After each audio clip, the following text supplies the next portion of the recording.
ጓደኞቼ እስቲ ምከሩ ጭንቅት ሆኗል እንቷል ችግሩ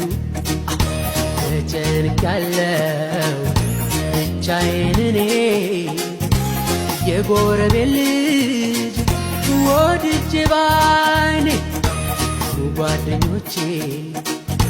እስቲ ምከሩ ጭንቅት ሆኗል እንቷል ችግሩ ተቸግሬያለሁ ብቻዬን እኔ የጎረቤት ልጅ ወድጄ ባይኔ